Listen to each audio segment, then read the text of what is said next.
आपल्यासोबत पालकमंत्री गिरीश महाजन आहेत. सर काय सांगाल, अजितदादा आणि शिंदेचे काय होणार विधानसभा निवडणुकीनंतर संघानं जे आहे ते भाजपाचा मुख्यमंत्री करण्याची रणनीती आखली आहे? मला वाटतं अशा बातम्या कोण पेरते मला समजत नाही. आम्ही तिघही सोबत आहोत. महायुती अतिशय पक्की आहे आणि वरती पक्षश्रेष्ठीचा निर्णय घेतील तो त्या ठिकाणी होईल. आतापासून यांनी रणनीती ठरवली ते यांना काढणार आहेत, ते त्यांना उधळणार नाही. मला वाटतं या सगळ्या बातम्या फेक आहेत, चुकीच्या आहेत. आम्ही सोबत लढणार आहोत. आम्ही महायुती आमची अतिशय घट्ट आहे. आमच्यामध्ये कुठेही मतमतांतर नाही. भाजप दादा गटाच्या तुलनेत मुख्यमंत्री एकनाथ शिंदे यांचा चेहरा जे आहे ते ग्रामीण आणि शहरी भागात पसंतीला उचलतो असा सर्वे येतोय. त्यावर वडेट्टीवार असे म्हणतात की लोकप्रिय चेहरा पाहून सतेज जा आणि त्यांना बाहेर काढा, अशी रणनीती भाजपाची. नाही, वडेट्टीवार काय सांगतील त्याच्यावर आमची युती अवलंबून नाही आहे आणि कोणी कुठे राहावं आहे की वडेट्टीवार सांगतील त्याच्यावर लोक ऐकणार नाही आहेत.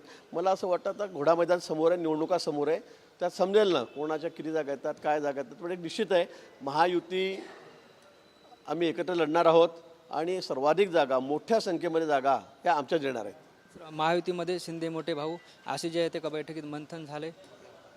आता मला वाटतं परत आता शेवटी मुख्यमंत्री आहेत ते. शिंदेजी मुख्यमंत्री आहेत राज्याचे, ते आमचे नेते आहेत. आम्ही सांगितलेलं आहे की ते मुख्यमंत्री असतानाच आम्ही त्यांच्या नेतृत्वाखाली आम्ही निवडणुका लढवत आहोत. आता त्यानंतर आता जागा वाटपाचा प्रश्न आहे, पक्षश्रेष्ठीच्या बाबतीत निर्णय घेतील आणि त्यानंतर कोणाच्या किती जागा निवडून येतात काय त्यानंतरचा हा विषय आहे. पण या बाबतीमध्ये सर्व निर्णय आमचे तिन्ही पक्षाचे पक्षश्रेष्ठी घेतील. दिल्लीमधले आमचे पक्षश्रेष्ठी आहेत ते घेतील. ठाकरे सोडून गेल्यामुळं नाही, मला वाटतं की अतिशय म्हणजे अनेक वर्षात झाले असेल एवढा पाऊस.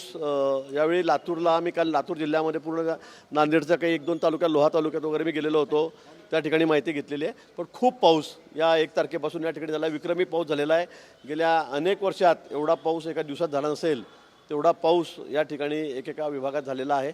बहुतांशी 90% भागामध्ये ही अतिवृष्टी या ठिकाणी झालेली आहे. अधिकाऱ्यांना आम्ही सूचना दिलेल्या आहेत.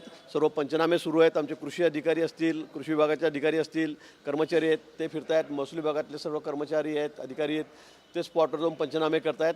आणि पंचनामे एकदा सरकारकडे आल्यावर NDRFच्या निकषानुसार जी काय मदत करता येईल जास्तीत जास्त ती शेतकऱ्यांना आम्ही देणार आहोत. शेवटचा प्रश्न, ठाकरे सोडून गेल्यामुळे भाजपाला फटका बसला, समविचारी मताची फूट पडली असं रावसाहेब दानवे म्हणाले. सिरसाट नाही काय काय काय काय ठाकरे सोडून दिल्यामुळे भाजपाला फटका बसला, समविचारी मताला जे ते बाहेर गेलेत असं रावसाहेब दानवे म्हणाले. कोणाला आम्हाला फटका बिटका नाही आहे. आता आपण इथे विधानसभेच्या निवडणुकीवर बघा त्याचा निकाल काय लागतो ते लागतो. आता कोणाचं नुकसान झालं, ठाकरेंचं झालं का आमचं झालं, आता हे निवडणुकीचा विधानसभेचा निकाल आल्यानंतर आपल्याला निश्चित कळेल. निश्चित हे होते पालकमंत्री गिरीश महाजन ज्यांनी आपली प्रतिक्रिया दिली. कॅमेरा पर्सन गणेश मोरेसह मी ज्ञानेश्वर लोंढे, TV9 मराठी, नांदेड.